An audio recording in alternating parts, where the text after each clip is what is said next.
สวัสดีทุกคนมื้อนี้มากินตำข้าวปุ้นน้ำกันเผ็ดๆน้ำกันเลยทุกคนมาเด้อข่ายคำยามแรงบ่ฮู้สิกินอีหยังวนเวียนมาตำคือเก่ามาเด้อผู้ใดอยากมื้อนี้เส้นข้าวปุ้นเฮานั้นแน่นๆกันเลย10,000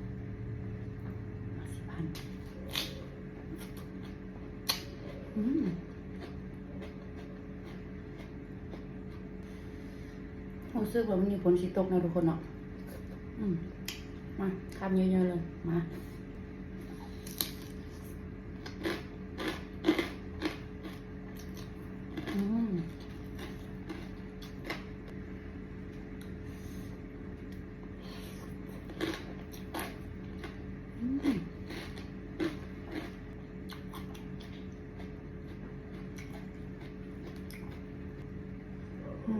อ่ะ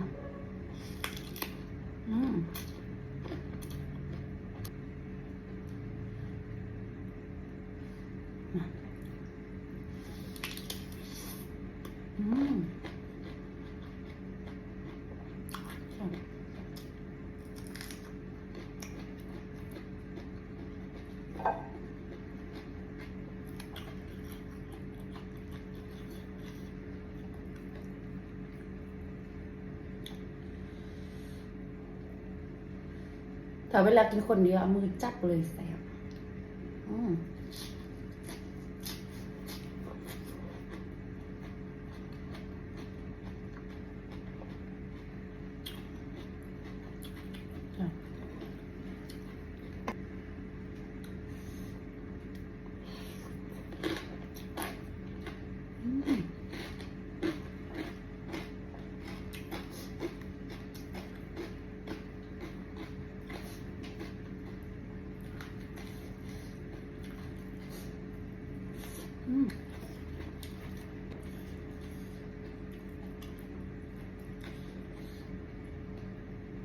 มา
แซ่บแรงมากนี่เผ็ด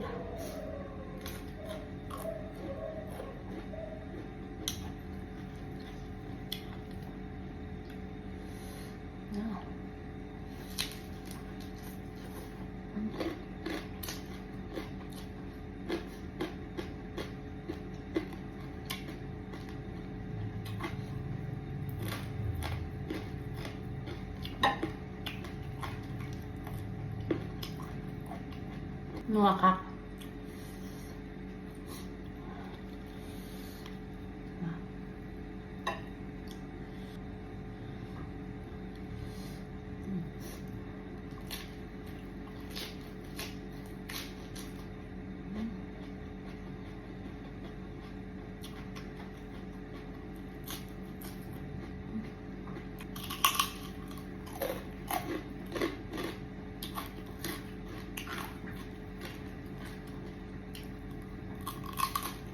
มาพี่น้อง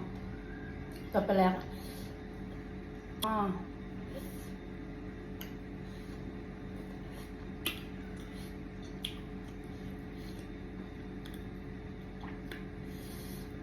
คนนัว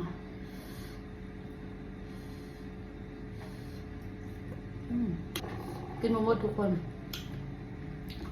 จานใหญ่แห้งเลยนี่ว่าเดี๋ยวมื้อหน้ามาเบิ่งว่าเฮาสิกินอีหยัง